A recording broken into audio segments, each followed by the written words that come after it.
This talk today is primarily about native grasslands, but it's more about how to restore grasslands and the benefits of grasslands, and a few farming techniques, but primarily what I have done to restore the grasslands on my own property here. Just a little bit on where I am. It's certainly not much on this, but my property here is 2,000 acres. Myself and my son, Nicholas, on the property. It's just granite soils, not heavy soils. 300 k's northwest of Sydney, central tableland, New South Wales, primarily. That's where we are. A few different enterprises, which will give, only reason I'm putting this in is to give people a bit of an idea of what we're doing here. And the reason why is that I'm not going to talk about it much at what I had already in this talk, other than if we adopt different enterprises, and stack enterprises, providing they're financially and ecologically compatible, we can have an unlimited amount of enterprises on one property, but they have to support each other, restore the farm ecosystem, and they will restore the farm ecosystem, soil ecosystem as they go. So we're talking about primarily about grasslands, and there's a good reason why we should think of grasslands in agricultural practices. We all know how important and valuable our rainforests are. We've told that often, but we usually don't get told about the benefits of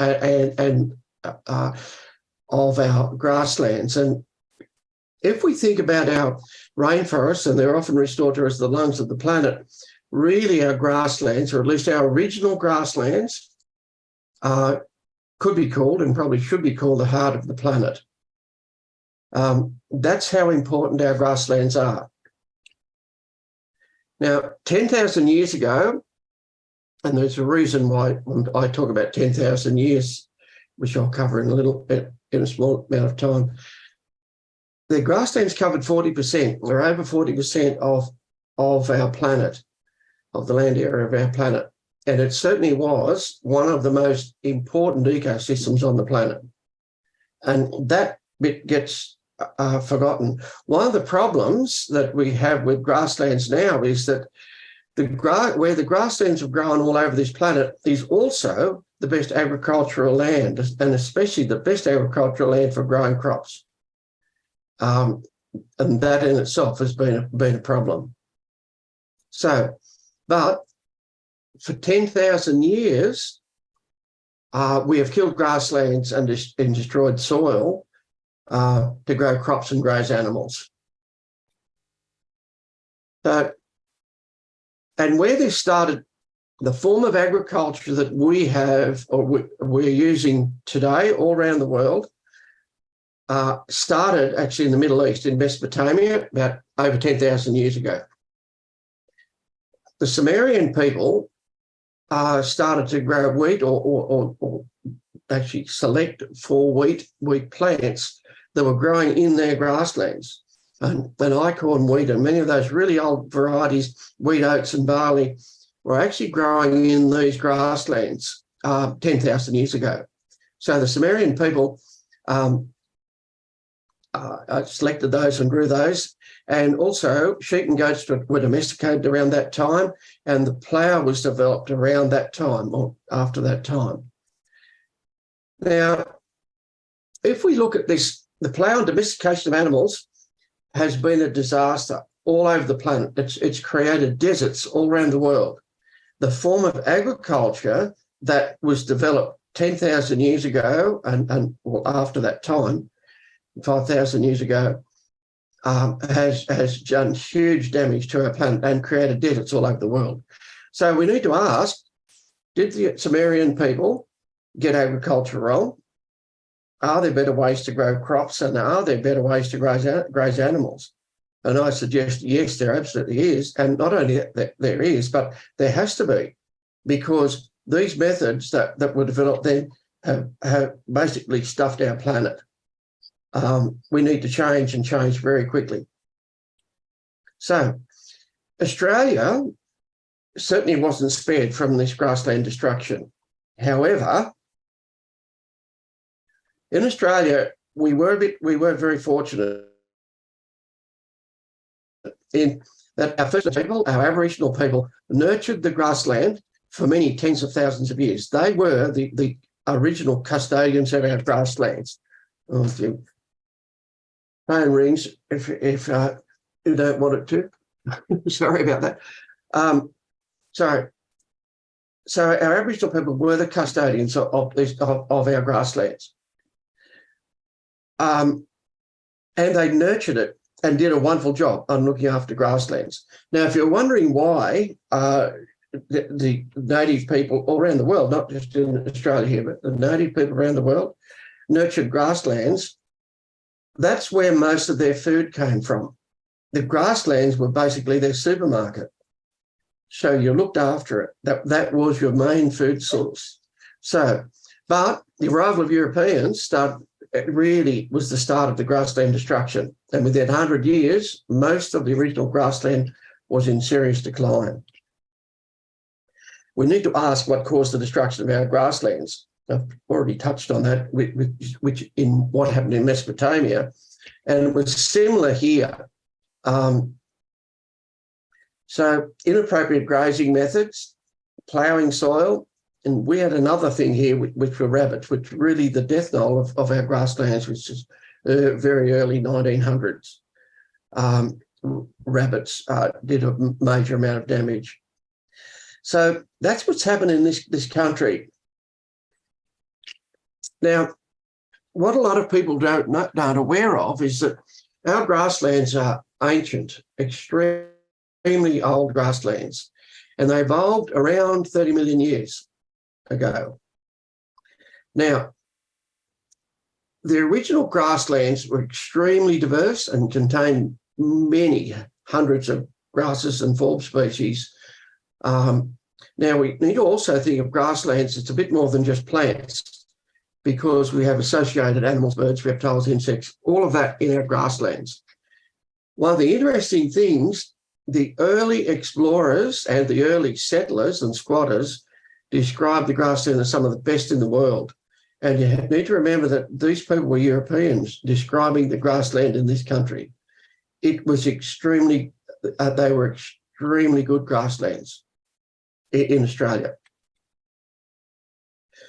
Now, the photo there, it's not a photo, a painting there was, I've just put this one up here just to illustrate that our grasslands didn't all even have trees on, some of them, not all of them. These are the volcanic plains in Victoria. That was about 50 years after Victoria was founded, or around about. And so there's no trees on that. The only trees in that painting are poplars that have been planted probably 50 years ago around that homestead. So a lot of untruths have been said about tree density in Australia. Some areas had no trees at all, and others had scattered trees and grasslands on them. So what were Australia's grasslands like? The Aboriginal protector at the time, and that's a photo of him there, George Angus Robinson. Now, George Angus Robinson was not a very good Aboriginal protector. He did a very poor job of that. But what he did was, like many of those early explorers, he did describe the country very well. And here, and you can get all this information on what he has done, and the description of this country is far more detailed than this. I've just taken some extracts out of it. The area in Victoria and the area east of Bendigo, Mount Camel, the name is. In the early documents, it was called Mount Campbell. But for some reason or other, it's been changed to Mount Camel. And I'll just read this here. You can read yourself, obviously, but he described the country through which we travel today consists of green hills and valleys and a verdure of transparent green. The country, as far as the eye can see, was truly luxuriant. Now, what he was also describing was that it was the 10th of January 1840. So the middle of summer, and so they had to be all summer grasses.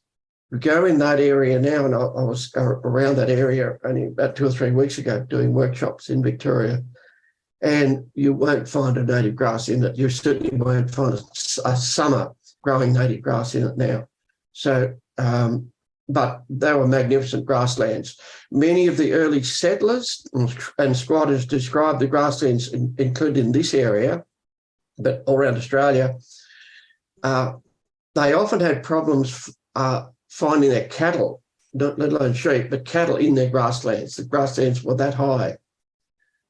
So, yeah, we've done a lot of damage to our grasslands in this country. So, original Australian grasslands were very diverse and very complex. In Australia, there are over 1,000 species of native grasses, and interestingly, there are over 700 grassland orchid species in Australia. But there's plenty of forbs and herbs and all types of plants in grasslands. Now, in anywhere pretty well in Australia, maybe except Central Australia, but there was great diversity in the grasslands there as well. In many areas, there was at least 200 to 300 species in the original grasslands. I hope this thing's decided not to move on. Oh, now it does. Okay. Right. Now, one thing we need to remember about our grasslands is that they consisted of a very diverse range of summer growing and winter growing species of grasses and forbs and herbs. So they're summer ones and winter ones. And that's why they were very productive, and that's why very rapidly sheep and cattle were introduced into these grassland areas of Australia, because they were extremely good and very productive grasslands, because they grew stock feed, or they grew plants at any time throughout the year. How can we restore our grasslands? Now, I'm going to talk here about what I did on my property to restore the grasslands. There's other ways of doing this, but this is what I did to restore the grasslands. And grasslands often aren't that difficult to restore. We can fix them, providing there is some seed still left in the soil. We don't necessarily need to sow seed. We can manage for the restoration of grasslands by encouraging germination from seed that's in the soil. So what I've done on the property here is change the way the animals were grazed and crops are grown. Now, which is not really difficult. All we need to do is just tweak our grade and our cropping a bit. We don't have to change things that radically, but be very careful about what herbicides and pesticides are used, if any at all. So after changing the grazing and cropping on the property here, there's now over 60 grassland species. I've still got a way to go to get to 200 and 300, but as there's over 60 now, and that started from 9 that were recorded when I first started down this track of restoring the grassland. The obvious one is grazing management. And the only reason I put this slide up here is that it just about tells the story about how most of our grazing is practiced. So the way we graze animals isn't working, and it hasn't worked for hundreds of years, well, certainly in this country for hundreds of years. The way we graze animals kills grasslands, destroys the soil ecosystem, and it does destroy the farm ecosystem as well. Rarely, when people talk about farming, do they talk about ecosystems. But Restoring ecosystems is the way to restore our farm profit, and in that process, we can also restore our grasslands. Now, the grazing management that I've adopted here, and many people have adopted all around the world, isn't new. And there was a few people that started in this. One was Andre Boyson, who was a French farmer/scientist. He was doing work in France in the 1950s. But the idea of holistic plant grazing began with Alan Savory, and he should always be credited with good grazing management practices. And Alan started to develop different ways of looking at grazing in the 1960s. Now, poor grazing management. Now, what I mean by poor grazing management, stop grazing. Just put the animals on there and leave them on there. Don't give the plants any time to rest or recover. So poor grazing management creates short root growth and unproductive leaf growth. And it creates unhealthy, badly structured, nutrient-depleted soil. And just quickly, I'm not going to go on this long, but the little plant, those three plants there. Excuse me, Colin. We've got interruption from John. If we could ask John to turn off his sound, please. You're you, John Wando. I can't locate him to mute him. I'm sorry about this. Is that where the strange noises are coming from? I'm sorry? That's where the strange noises are coming from? Yeah. So I'm going to unmute myself and keep looking. But John, please turn off your sound. I just can't continue to do this. Okay, keep going, Colin. Thank you. Okay, right. Now, they're all the same, these three plants. The little one on the left is just continuously grazed. And you'll notice that it's got little short roots on it, leaves on it, and very short roots on it. They're all the same, whereas the big one on the right has been let fully recover, and it has a big leaf area and a big root system. Now, all that shows is if you let plants recover fully before they're grazed, that's exactly what will happen.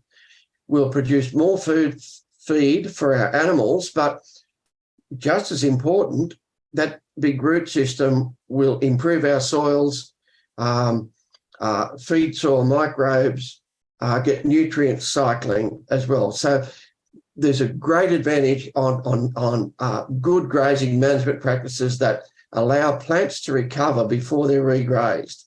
And it isn't that difficult to do. In fact, it's very easy. So what I do at home here, and have been doing this for 30 years really, which I call holistic plant grazing. There's a few different names for this, but generally run about 4,000 sheep here. The adult sheep, which is 2,500, are running one mob, and 1,500 under 1 year old hoggets run in a separate mob. And they're rotated around the paddock, around the property. When I have cattle, sometimes I trade in cattle, they're just included with the mob of sheep with the older ewes. There's 75 paddocks on this property now, and I use that rotation to create at least 3 months, but preferably 4 months, plant recovery time before the animals come back to where they start all that plant is grazed. So that's just a photo of 2,500 ewes with their lambs. It certainly is not all of them. It's very difficult to fit them of that size in one photo. Bit misleading. They're not grazing at that density. I'm just moving them through a gateway, which is on the right-hand side of that photo.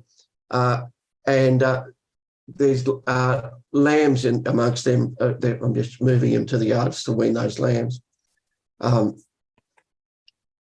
So by grazing holistically and using a grazing rotation with long plant recovery times will increase perennial grassland species, will decrease annual weeds, and will restore the soil ecosystem. And that's all it is letting plants recover fully before they're regrazed. We don't have to eliminate animals from farms. In fact, animals are a very important tool to use as part of restoring properties and restoring ecosystems. We just need to do it better. So with grazing management, we often think that it's the animal that kills the plant.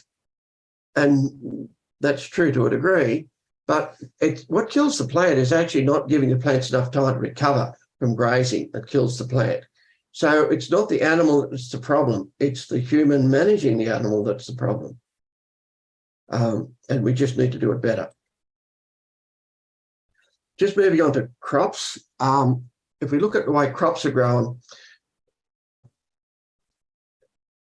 using ploughs and excessive herbicides and pesticides, they also kill grasslands, destroy soil ecosystem and farm ecosystems. Now, industrial crop growing methods have done a huge amount of damage to our soils all over the planet.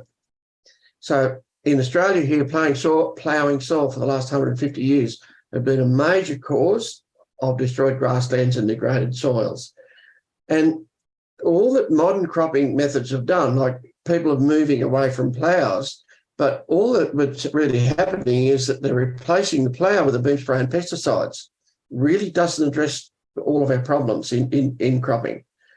But the ploughing in the first place has decimated our farm ecosystems and grasslands.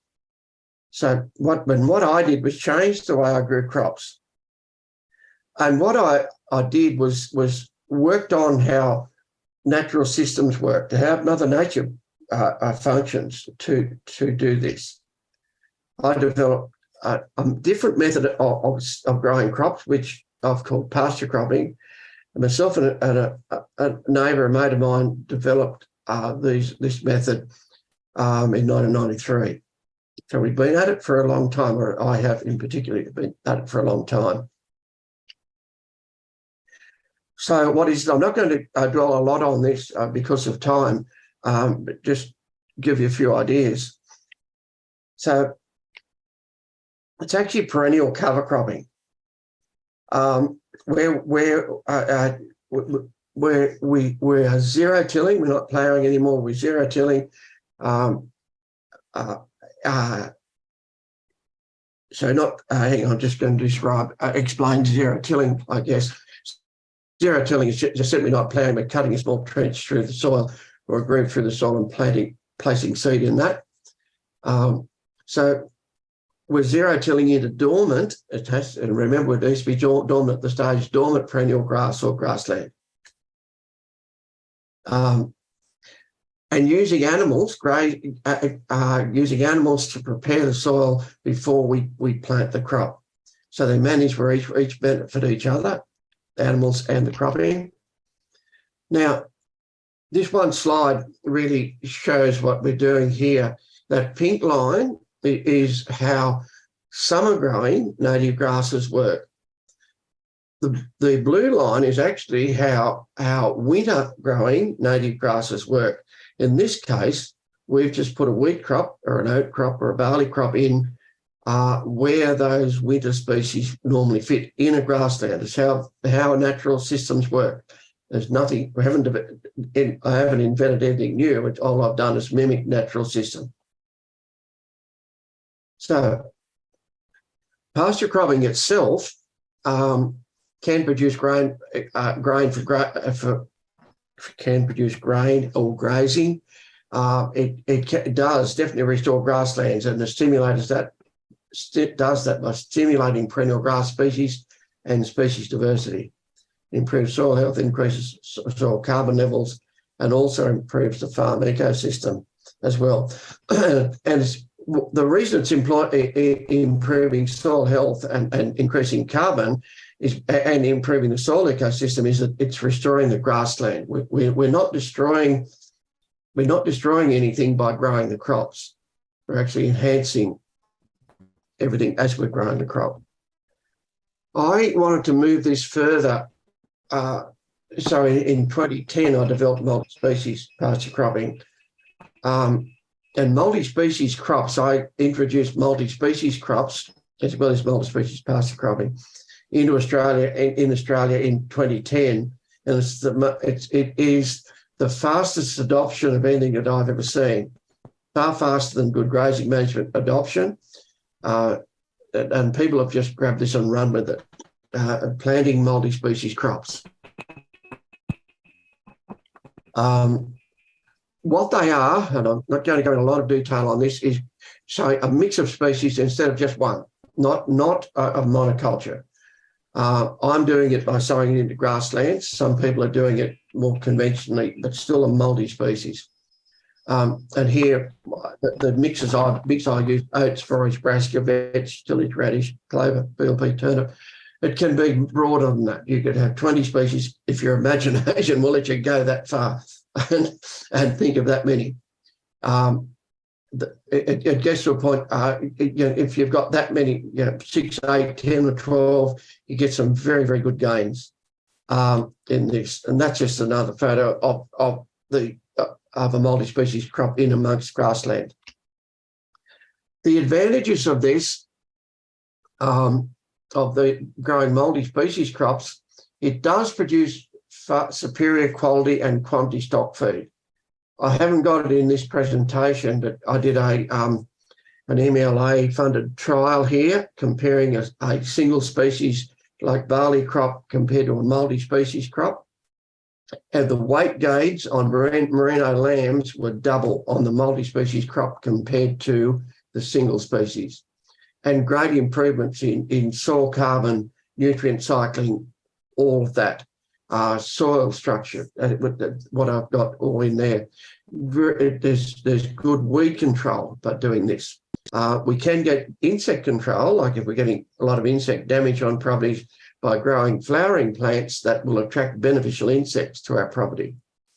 And we can still harvest a cereal crop after grazing. So trials and research. And this is research work that's been done on the property here. My property, Winona, would be one of the most researched properties in Australia and probably one of the most in the world. And I invited scientists to come here to look at what was happening, because when I changed the grazing and the cropping methods, I started to see really rapid changes in things that weren't supposed to happen. Like I was getting native grass germinating from seed, really rapid improvement in soil structure. Everything became healthier. And that was at the same time I was reducing pesticides and reducing fertilizer. So I wanted to see what was going on. In other words, what I thought, well, when I could see all these changes happening, I thought, no Bart is going to believe this. So I need to have some scientists look at it, because it was so different to what was supposed to happen in agriculture. So that's how we've got so much data on the property here. What I did was what I've just mentioned: change the grazing management, I changed the cropping management, and I didn't plant or sow any native species on the property. Remember, I was sowing into native grasses. I didn't actually have to sow those grasses. It's often something that gets misunderstood. You can sow them and you can sow patches. There's nothing wrong with that, but I didn't do that. So what were the results? We now have restored native grassland. Well, it's not fully restored, but it's a fair way towards it. So, and the grassland species have increased from 10% to over 80%.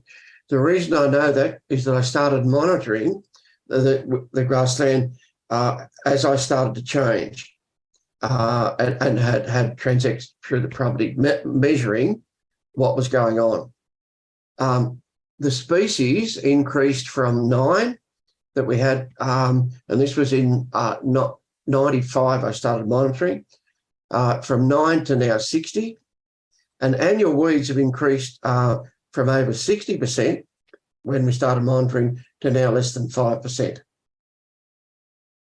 So, yeah, huge changes with not a lot of change in management, just tweaking it around the edges really is all we've done. Still growing crops, still running animals. Just some photos here. This is the same area, same paddock, just different time of the year.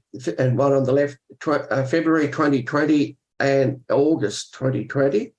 And it just shows that what happens with the grassland, the native grassland. February, it's got, on the left, it's got summer growing species on it, which are generally called C4s, normally called C4 grasses.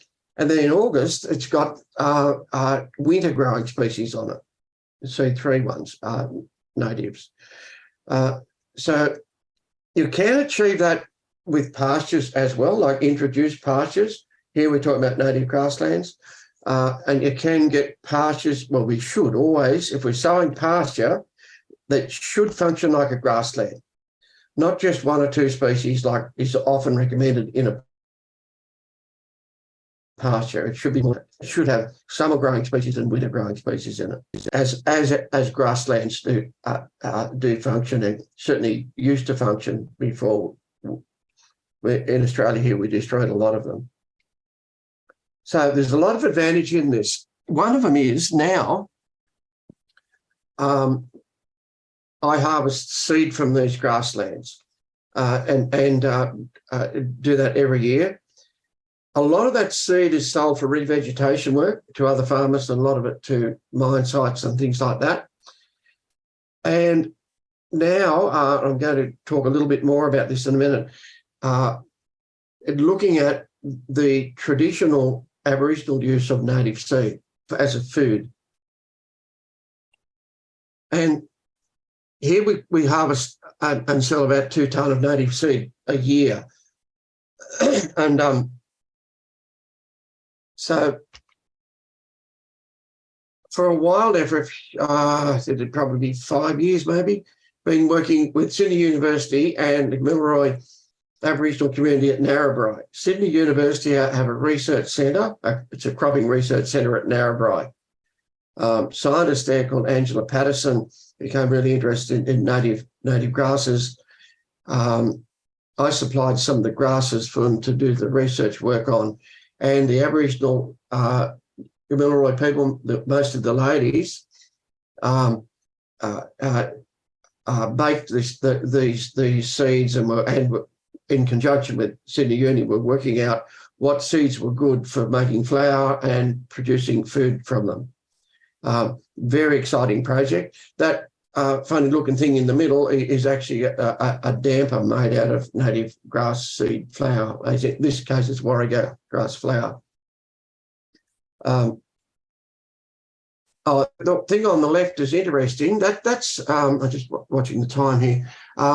That's an Aboriginal seed grinding stone. Looks like a mortise and pestle, whatever you call it. A rock and a grinding stone. I found that here on the property here. So they obviously ground the native grass seed on this property, but all over Australia they did. So here also on the property we haven't used insecticide now for over 25 years. And we don't get insect attacking crops or pastures. You'd wonder how could that happen? Some work was done quite a long time ago now by Liz Wendon. She was a student at Canberra Uni. Found that we had 600% more insects here than the neighbouring property, and 125% more insect diversity. And we don't get insect attack. So how's that? We've got more insects, and that's the whole point. Restoring grassland will restore the farm ecosystem. What that does also is increase the number of insects that eat crop damaging and pasture damaging insects, so red-legged earth mite and those. So if we increase spiders and lady beetles and predatory wasps and things like that, they will control earth mites and crop damaging insects. So Mother Nature will look after our crop damaging insects if we can restore the ecology of our farms, and we can do that by restoring grasslands. These restored grasslands and tree plantings, there's been a lot of trees planted on the property here as well, have contributed to a significant increase in bird numbers and diversity. We now have 115 bird species here that we've counted on the property as well. And interestingly, looking at the time, interestingly, we used to have sparrows and starlings, and those introduced birds don't have any of those here now. They just don't seem to want to be here. I assume these other native birds have driven them out. I think that's what's happened. We haven't used any fungicide on the property for over 25 years, and we don't get crop and pasture disease. And in what's happening here, it's a bit like the insect world. This is we're looking at a soil microbial test, and so fungi, or fungi, bacteria, protozoa, nematodes have all increased in species number and diversity. They are controlling the plant pathogens, the crop damaging pathogens, plant damaging pathogens. So in other words, if we get our soil functioning as an ecosystem, that will manage our plant diseases. So, and this really sums it up. Crop and pasture disease, insect attack, and declining soil health are symptoms of the way crops and pasture are growing. In other words, we get for what we get what we manage for. And usually with the methods we're using, we're actually managing for weeds, insect attack, and crop damage. Because we're getting too far away from natural systems. We're getting too far away from how Mother Nature designed it in the first place, or how our ecosystems evolved. So we haven't used fertilizer on pastures for over 42 years. And we've reduced crop fertilizer by 70%. How can you do that? Because we keep getting told that you've got to keep putting fertilizer on. I mean, that's one of the worst things we've ever been told, to keep putting fertilizer on. We don't necessarily need fertilizer. By the way, I'm not against using anything. I'm not an organic producer. If we're careful, we can still use some fertilizer and we can still use some pesticides. And in the transition from industrial agriculture to where we may want to be, we don't want to go cold turkey. We should wean off things gradually. So we need to be aware of the damage that many of these things do. So by restoring the soil ecosystems, we can supply nutrients and minerals to plants. This is where nutrients come from. So fungi and protozoa and nematodes and friendly nitrogen-fixing bacteria all supply nutrients to plants. I normally present a lot more detail on where nutrients come from in my talks, but these webinars are limited in time. So, but now, if we look at soils and soil health, the property here now has more organic carbon in them. It is sequestered as it removed almost 60 tonne per hectare of carbon dioxide out of the atmosphere and stored it in our soil. So, and what that has done is created better water holding capacity of our soil, increased the sponge effect of our soil. It holds 200% more water now. Interestingly, all the soil nutrients, including trace elements, have increased by an average of 162%. That's all of them, without putting fertilizer on. And the pH was also increased. So we can fix these. Soils actually want to get more towards neutral if we get it right. And again, it's plants that are doing this. We don't necessarily need fertilizer, but we do need to grow plants. And that's, again, what grasslands do. Grasslands with the species diversity is driving this. So is all this profitable, which is the obvious thing we need to ask, because we're often told, and certainly we have been in the past told, that if we develop a low input system, which is what this is, we'll go broke. That's far from the truth. It's in fact the opposite to that. I've abbreviated this a lot. I normally have more slides on this. The property here now, the annual income is higher. We run more livestock. Sorry, this is compared to a high input system, which I didn't speak about this time. I grew up in high input agriculture. My father was very much an innovator in high input agriculture with lots of fertilizer, lots of pesticides, all of that stuff. I grew up in that. Compared to where we were, and where with 40 and 50 years ago, what my father is doing here, we're running far more livestock, annual income is higher, crop yields are about the same, wool quality is better on our merino sheep. We now harvest and sell over 2 tonne of native grass seed a year, which we didn't have before. Organic carbon levels are increasing. All those soil nutrients and elements are increasing, and we're saving $100,000 every year, less on inputs and labour. Over $100,000 that we don't spend. Before we start, we're $100,000 ahead. That's part of the reason why we're more profitable. We're spending less, but our production is about the same, at least the same, in some cases a bit more.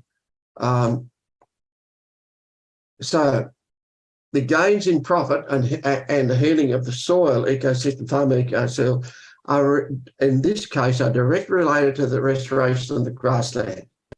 Let's go back a bit. Now, I want to just grasslands are very important, but I'll say again, if you're in an area where there's no native grassland, some areas in Victoria, there's virtually none left. So you can plant native grasses, but what we need to do if we're sowing pastures is get them functioning like grasslands. Then you'll start to get the gains like we've got here.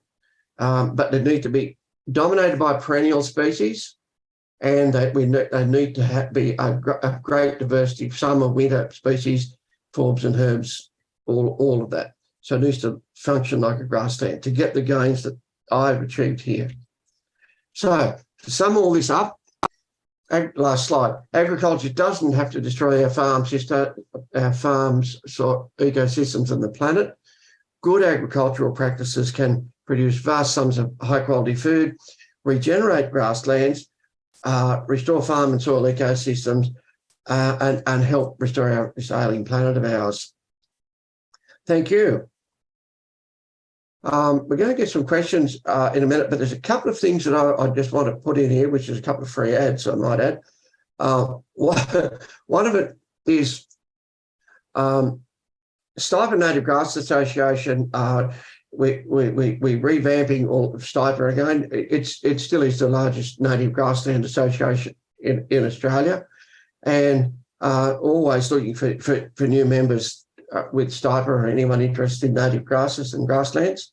So I'll just put that up there. You can look on the Stiper website on that.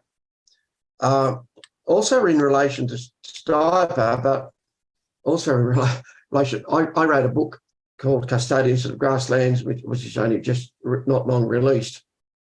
What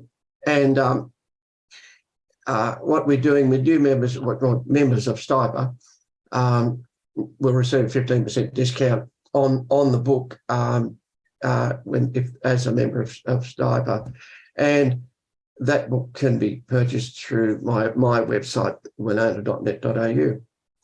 And that's all, and we'll open it up to questions or whatever. Colin, it's an absolute privilege to have someone like you giving a presentation like this. It's just a bit too much to comprehend, I think, in such a short time what you've achieved, and really acknowledge you for your work. And like Dr. Iden Anderson said, God didn't get it wrong. So I think that's a key point, that when we respect nature, respect how the original grasses grew, that we've got to compare modern science, commercial science, with that of doing things naturally and benefiting from a natural way of being. Yeah, that's right. And that's all that I've really done. All I've really done is get out of the way and let Mother Nature fix it. Really, you can steer it okay, but if you get things functioning more in a natural system, it can't be wrong. Millions of years of evolution can't be wrong. So it is really quite simple. Nothing, no, not. Certainly not very complex and very, very low cost to change. Yeah, but the work you've done and the observation, I'm just so pleased that you decided no one was going to believe you, and you've done all these research and recording, because you're right, it just sounds a bit unbelievable, to be honest with you. And so, well done you, and I think all your bird species, even having that sort of data is amazing. And, we have a neighbour who used to catch the Indian miners. Well, he wouldn't need to if he was actually farming, or actually if we had this all happening around where we are. But anyway, what I would like to do is just put up on the chat a little reference in the chat to your DVD, which is being offered today. It was about 15 years ago, I think, Colin. We came out to your place with Martin Stapper, and you've certainly done a lot then, and I think it's a very interesting project now for people to see those early stages of Winona. And so I would just like to say it's in the chat for people to look at that. We've reduced it to, I think it's $147 today. If people want to buy it, we'll send it out with the replay. But Colin offers a consult with that too, and I think it's a very valuable thing to obtain. So that will come up with the thing. And to just re-mention Stiper, stiper.com.au, if you go there, we would love you to become a member. We need to grow that because these native grasses are so important. And that organisation, which Colin founded back about 30 years ago, Colin, I've got no idea. It's about 30 years, yeah. Yeah, with Darryl Clough. And I would like to really, it was going to close last year, and we were on the AGM and we said it can't close. So I'm now the chair of Stiper. Colin's still on the committee. Hugo's vice chair, and there's two other members. We just kept it going. That's literally it. We have 11 people who've rejoined. We want to make it strong. We want to make it vibrant, and we want to offer a lot of value in that particular organisation. That's stiper.com.au. We'd love you to go there, click on Become a Member. It's not expensive, and you'll get membership for a year. And benefit is Colin's book, and also we'll be adding more benefits, as well as Darryl Clough's fantastic book, Farming Without Farming, will be available to you. So really urge you all of you on the call, all of you on the replay, to go there, please, and join us and, make us strong again. It's so important. Anyway, that being said, Colin, we'll now look at questions. Are you able to see the chat at all on your screen, Colin? I'll have a look, probably can. We have a few questions that have come in. One that I recall is about cattle better now that you, I'm just trying to scroll back here, Perhaps if you stop sharing, Colin, it'll be easier to access Okay. it for me. Up here, right? Okay. Yep. Okie doke, here we are. So I'll just look at this view so we can see everyone. Just a minute. Start from the top with these questions. Yeah, you start, Colin, that'd be fabulous. Has the quality of your beef improved with native grasses? Okay, we don't run a lot of cattle on that. We're just trading in cattle, bringing them in and fattening and finishing, and so I don't have the data on that. Certainly that the cattle did very well, and when we've got them, and have been profitable. Most of the sheep enterprise, certainly our sheep do better. Our wool quality is better. We don't worm anywhere, like drench anywhere near as much as we used to. It's been cut down almost. Our veterinary bills have declined a huge amount. So even though I don't have the data on or a lot of information on cattle, on meat quality, beef, certainly the cattle have improved on there, yes, when we fat and finished. Thank you. So Bees just said, wonderful mob of sheep, Colin, agreed. And that question about the numbers on the left of the graph was when you were showing the different... They're actually plant biomass, really, is what the up and down are. The verticals is plant biomass. So how much bulk of feed there is. Thank you. Kerry Ennett, he doesn't grow crops. Do you have place on your farm where you just graze with no crops and still get increases in native pastures? That's a pretty important one. Yes, there is. There's a basalt area which is rocky and hilly, which we can't grow crops on and don't grow crops, and that's improved enormously in native.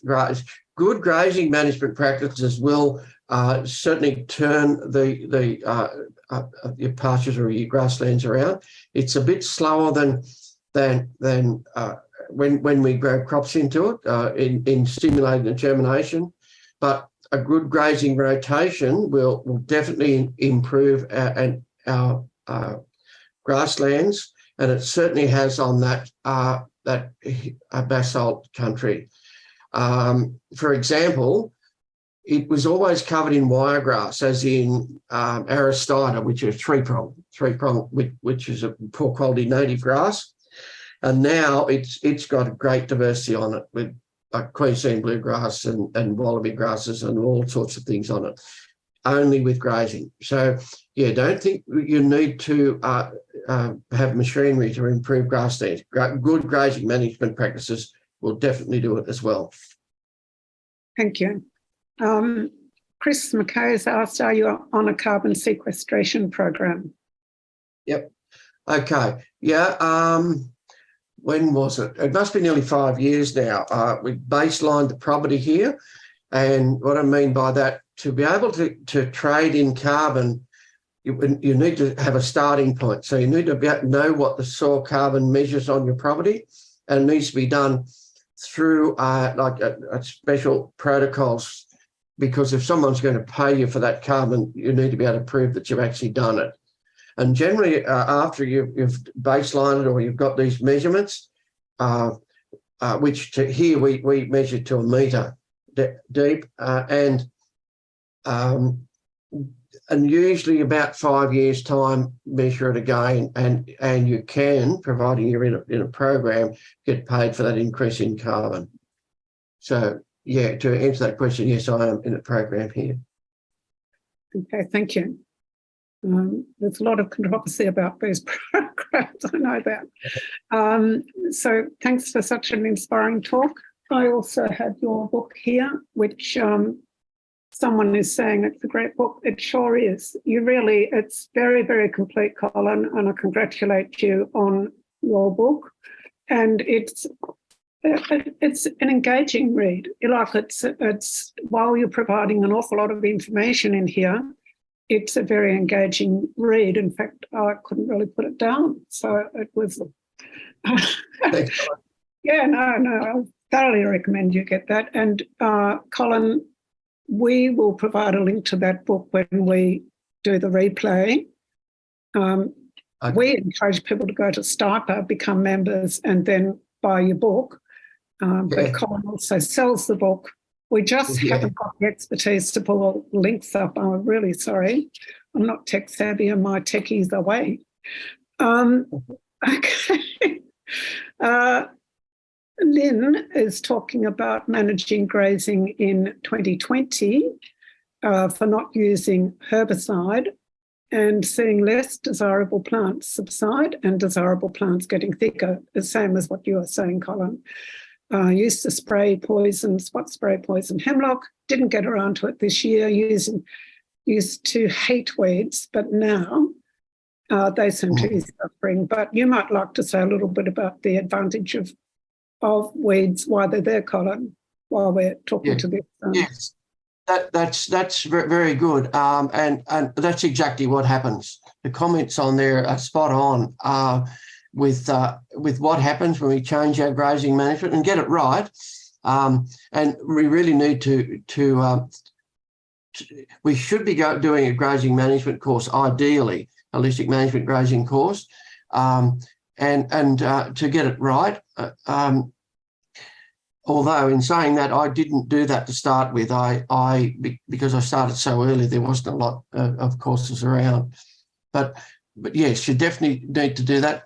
Now, in regard to weeds, I always tell people the easiest way to get rid of weeds is not to look at them, and that's true to a degree, because if we focus on the stuff we want, the good grasses we want, and don't forget about the weeds for a bit, if we manage for the good things we want, have a positive outlook rather than a negative outlook, and manage for the good plants, we'll get more and more of those good plants, and we do get less and less weeds. It certainly works. There's no doubt about that. Yeah, no, thank you. It's always focus what you want, isn't it? Focus what you want. Anything you're going to do. I remember Graham Hand saying, don't do it if it's going to do harm. Yes. So that's exactly what you're doing. There's a quick question here from Robert Hall. What is your method of seeding existing pastures? Where's that question at? Anyway, my method of seeding. Yeah. Seeding existing pastures. That's what it is. Okay. So what you can do, the normal way of sowing pastures, when I say normal, what's usually recommended, is to either plough it or use Roundup and kill everything, then buy a whole heap of expensive seed and resow it. That's what's recommended, which is great for the person selling the seed and pesticide, but it costs a lot of money. Why not simply leave the plants there that you want? Like there'll almost always be some good pasture species in a rundown pasture paddock. Leave those ones there and sow into that the ones you want. Now, to achieve that, there's a fair chance, and this is zero tilling or direct drilling, you may have to use a herbicide, which not everyone likes doing, but in this case, you use a selective herbicide that will kill those weeds, but not kill the positive plants that we or the good plants that we need, especially if they're good perennial pasture species, and even more important if they're native species. So don't kill the things you want, and drill in. People do this also with by not killing them, and it's a bit more risky, but you can do it that way as well. And you can do that by sowing them in the off season when those weeds aren't there. Another way of doing it is with grazing management is adding seed to a loose mix of like a Pat Colby brew or something like mixed like that, just a loose, and adding pasture seed to that, and the cattle will spread that around through their manure and it'll germinate that way. So that's a good way of getting different pasture species into areas where you can't get machinery on, or into areas where if someone hasn't got machinery but you're just grazing. Cattle are ideal for that, for doing that. Sheep aren't quite as good. They tend to digest many seeds. However, sheep do a very good job on spreading seed. If you've got native grasses and you can use a grazing rotation, the sheep will spread seed from one paddock to the next by clinging to the wool on them, and it'll fall off in the next paddock. And that's what's happened here too, that most of the paddocks are the same now, and the sheep have just simply spread the seed all over the property in their wool. But cattle will do the same thing in manure. Thanks, So just Colin. a couple of things there with grazing. I remember Eric Harvey, who was part of Stiper, he had a barrel of Warrego seed next to the trough. And Yes, that's right. How he was managing. Yes, it does work quite well and very cost effective. And it's in the manure, so the seed's going to have a good start. Okay, so we've got, is there a list of native species for Northeast Victoria, which are highly recommended for grazing and fattening cattle? Is that on the Stiper website? I'm not sure where it's anyway. Yeah, there's a list of seeds. Denise, can we get back to you on that one? And we'll find out. But what was that again? Oh, a list of weeds or list of, seeds? Native grass species suitable for Northeast Victoria. Okay, yeah. There's a good little book. There's a good book. Meredith Mitchell wrote a good book for Victoria on native grasses. Just a little book. I assume it's still available. A fair while ago she wrote that. Meredith Mitchell. Check it out, Denise. But thanks. Is red grass a problem? A question from Jory Birch. She's recovering ground cover, but being dominated by red grass. Is it a problem? Hang on, I'm sort of... I'll read it again. Thank you, Colin. I'm always keen to hear you speak. My question is, our grasslands are recovering. Ground coverage has increased massively, but we're continuing to be dominated by red grass. Is this a problem? Yeah. Okay. Now, that's what will often happen. Red grass it's not a real early succession plant. It's the next one along the list. Like some of the early succession native grasses are wiregrass. Some of the ones that function as a short-lived perennial, like some of the windmill grasses that we see are early succession plants. They'll come in first. And usually they're paving the way for those better quality later succession plants. Like Warrego, cotton panic, some of those kangaroo grass, those better ones. So in saying that, I certainly no, red grass isn't a problem. My father used to think it was a problem, but what he used to do was plough it out before, just when it was starting to do some good, but he ploughed it just too early as it was starting to, other grass was starting to come in. So it's a common misconception about red grass, but graze it well. With a good grazing rotation, you'll tend to get more of those types of plants with set stocking, and not with a good grazing rotation. Interesting. Thanks, Colin. Frank Stride, is there any shelter woody vegetation on the farm? I assume he's referring to your farm. Yes, there's about 14% it is of the whole property is got trees on it. I've planted about 20,000 trees on the property here, all native. I've actually also gone further than that. I've planted them soil specific, in that my father knew where all the trees grew on the property. And so I planted them back into the soil types that they were, and consequently we've been very successful at that. They just wanted to grow there on those particular soil types. But yes, there's quite a lot. There's a lot of remnant areas which we have fenced off on the property as well. So about 14% of the property. Yeah, you were in the middle of a tree planting when we did come to your farm with Martin, I do recall. Yeah. Yeah. Chris, I suggest you go to the STARPA website and find out what STARPA stands for. Let's keep you curious. Yeah. Someone can click there now and come and tell us. Where is the best place for learning about our grasses? STARPA website. Yeah.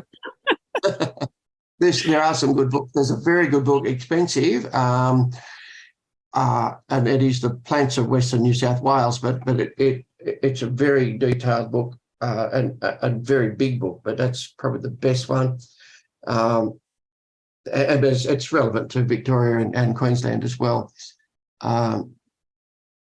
These are good ideas for STARPA to start putting some of those references and things up, Colin. I'm new to STARPA, but it would make this website very useful for people because Colin obviously is dedicated for people to know their grasslands and encourage them.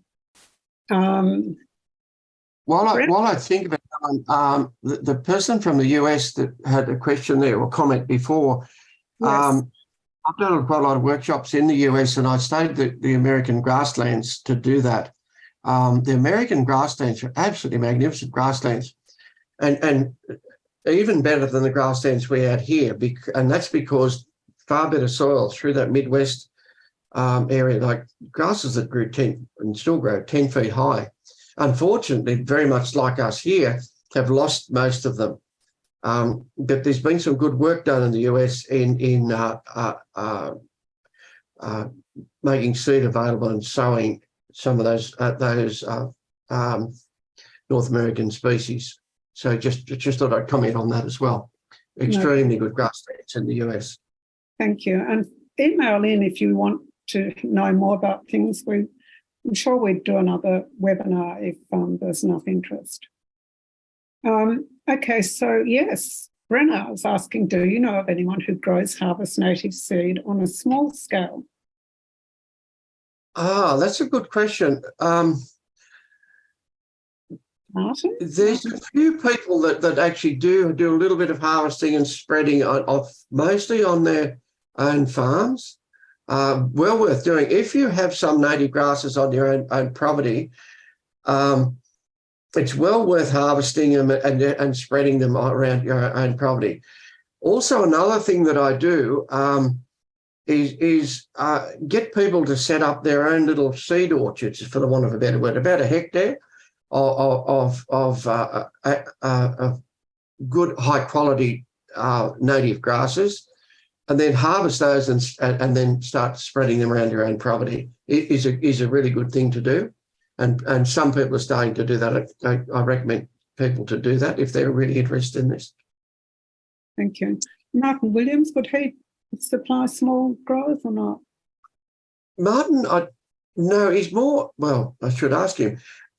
He's not so much in native grasses, he's more in multi-species crops, seeds. Yeah, there's a few people who've joined STARPA who sell seeds, so we'll also make that available on STARPA. Yes. You're working with Smart Soil, they sell seed. So Brenna, we'll have to get back to you on that one and pester us if we don't. No, it's not Brenna. Yes, it was Brenna, I thought. And Brenna's now asking, is it possible to achieve the pasture papers that go with the research conducted at Winona? Yeah, they're available. Some on my website, but that's another thing I could do too, Helen, is we could put them on the STARPA website. Yeah. Or that research work. That'd be a good thing. Yeah, we could do that. Thank you very much. But they're on my website also. My website crashed a few years ago. I hope they're still on there. Well, we'll have to get someone to recuperate recover. Yeah. Okay. John Mackay says we have not talked about the use of herbicides, for example, glyphosate regulations. Now, I don't know whether that's appropriate for this talk. We're encouraging native pastures. So, John, I think we'll bypass that one if that's okay, unless you have a quick comment, Colin. The regulations on them.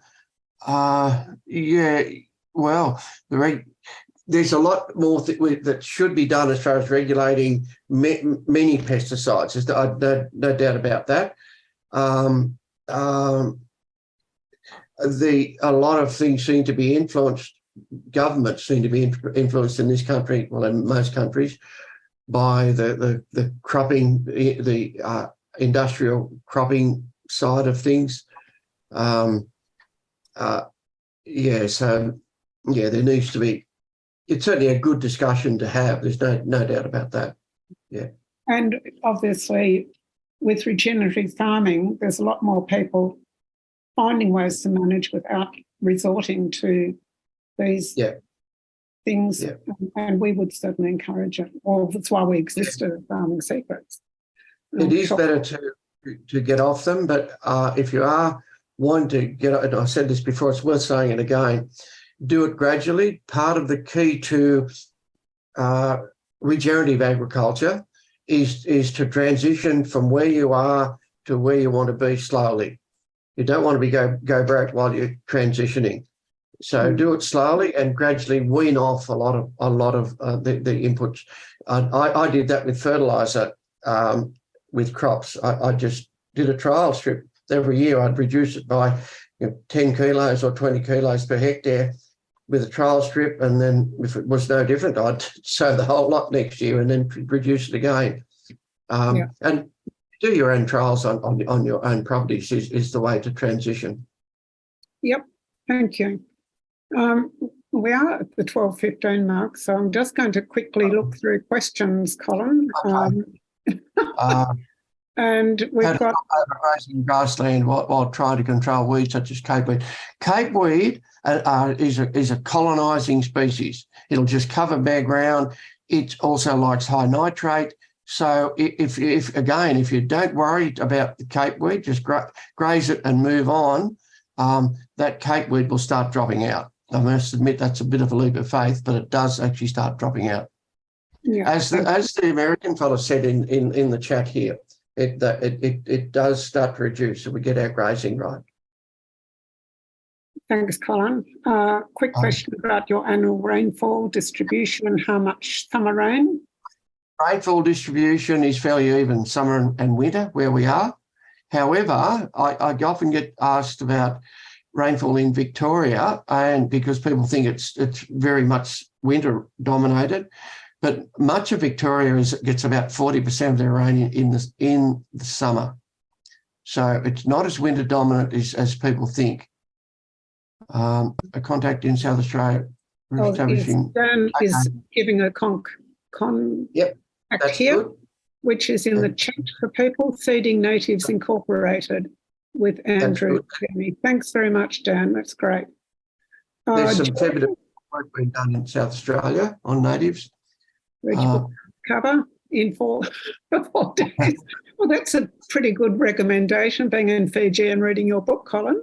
Fantastic. Thanks, Julie. Nutrient benefits. I think that's a bit of a... That's another webinar. We could do a whole webinar on that. We could.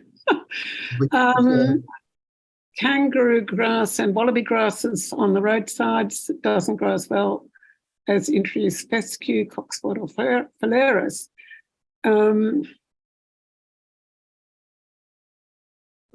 Have kangaroo grass, biomass grass left on the road, but it doesn't grow well as introduced fescue. Okay.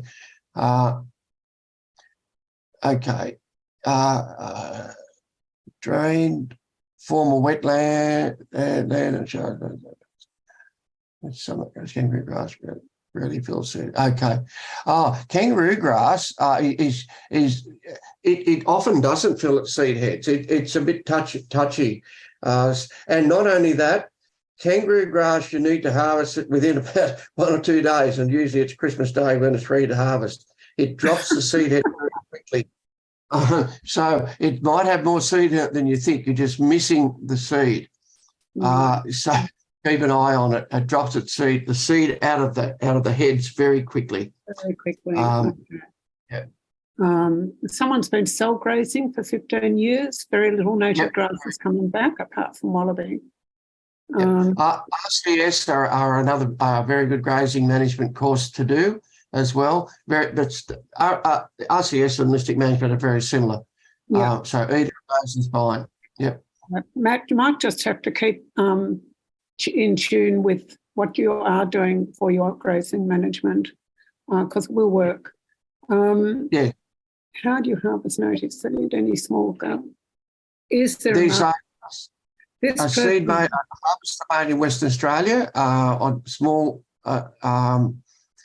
You can look that up on the website. Actually, it is made in Western Australia, a native seed harvester, and they make them small and larger. So it's on your website. Yep. Did you say? Is that on your website, Colin? No, not on my website. Just generally on you'll find that on Google. Another one will put that on Stiper as well. Yeah, there's quite a lot we can put out there. Going kangaroo grass and wow, that's good. Yeah, that's great. An answer from someone, Jenny Robertson, Identification Handbook for Temperate Australia. That'd be good. That's an upgraded one that Meredith has done, I'd say. That'd be good. Thank you very, very much, Jenny. Chris Stiper. Oh, good on you, Chris. He's got back from... Very good. I'm sorry we get going through this so quickly, but it's all your fault because you asked too many questions. That's exactly right. So I hope you can see this, that Stiper is a genus of around 300 larger perennial hermaphroditic grasses, collectively known as feathergrass, needlegrass and speargrass. And there are photos of Stiper up on the Stiper website. Thank you very much, Chris, for that. Jenny also has the link to Meredith's book here. So while you're here, go into the chat and get a copy of that. And then we've got here, B. Do you have any banner grass, elephant grass on your farm? Yeah, I wouldn't. If it's called elephant grass, I can't imagine it'd be a native. I've never heard of that. We can look that up. In dust soil, so you wouldn't have it, Colin. Okay. Me, as if he'd have it. Tom says, the more thank you, Tom. Yeah, we do. It's very, very important how farmers treat their soil and understand how to have it healthy again. What's the Steiner website of that you have? I don't know what that's referring to. Rudolf Steiner, biodynamics. Yeah, just Google Haley, Google Rudolf Steiner. We love Rudolf Steiner. Dan says native grasses can be harvested with the grass grabber attached to you or ATV, which are online and Australian-made unit. Once again, Dan, thank you very much. This is great. I think that's the West Australian one I was referring to. Right. Grass. Terrific. And so you only need a ute, really. Yeah. You know, they can fit them on four-wheel bikes and ATVs. Yeah. B's asking Dan. Well, I think he put the unit up before. Didn't we have the link from Dan about that machine in Western Australia? Oh, here we are anyway. Grassgrabber.com.au.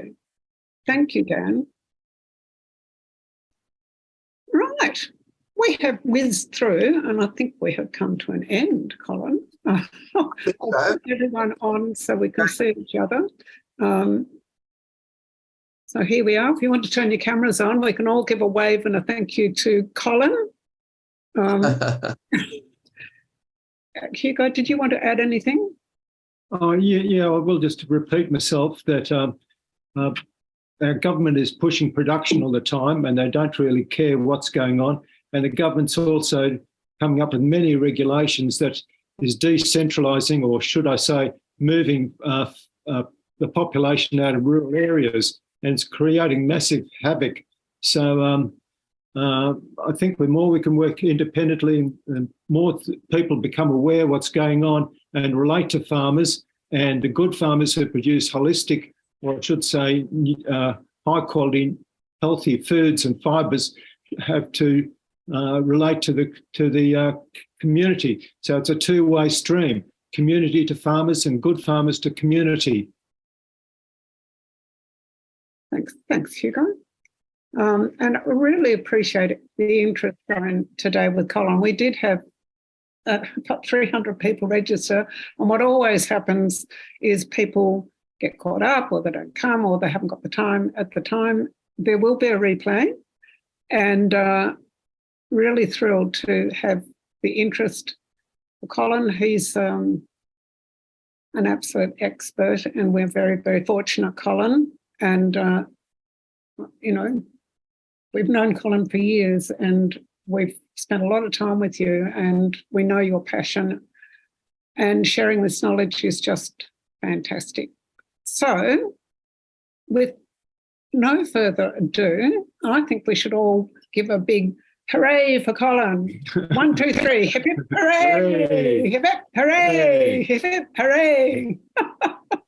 Yeah, I've got thumbs up there. So thank you, Colin, very, very much. Thank you, Colin, for all the work you've done. Thanks, everyone. Thanks for all of your questions. Yeah, they're brilliant. And your support. Participation's been great, and thank you. Okay, so this is Hugo and Helen from Farming Secrets saying goodbye and see you next time. And thank you. Thank you, Helen. yeah. Well done again. Well done. Thank you, Hugo. Yeah, nice to see you. Yeah, thanks very, very much, B. I assume it's you yelling out. Yeah, that'd be me. Bee's a very interesting person to get to know too. She's passionate. We got to know, I'll just quickly say this, we got to know Bee through e-learning, of course, we were holding. You came over here and we spent a lot of time with you, and you are now a master compost maker and a master community member, helping so many people, and you're passionate about the quality of our food. Chris McKay would be very interested in that, on nutrient density and good food, and it's so important to have farmers like you, Bee. Oh, thanks, Helen. And I'm recently now a GAPS coach. We use food as medicine, so we're directing so many sick people to farmers who are growing good quality food. Yeah, and seeing fantastic results especially with autistic children. wonderful. Can get the metals out of them and get the good microbes in. We see miracles. That's wonderful. Yes, we have a similar group here, but it's the farmers. You farmers are doing such a great job in transitioning. If you haven't already transitioned to high nutrient density, it's really fantastic. So thanks for reminding us of that too. Okay, I really am going to stop now. Bye. And thank you. Yeah, thank you for participating.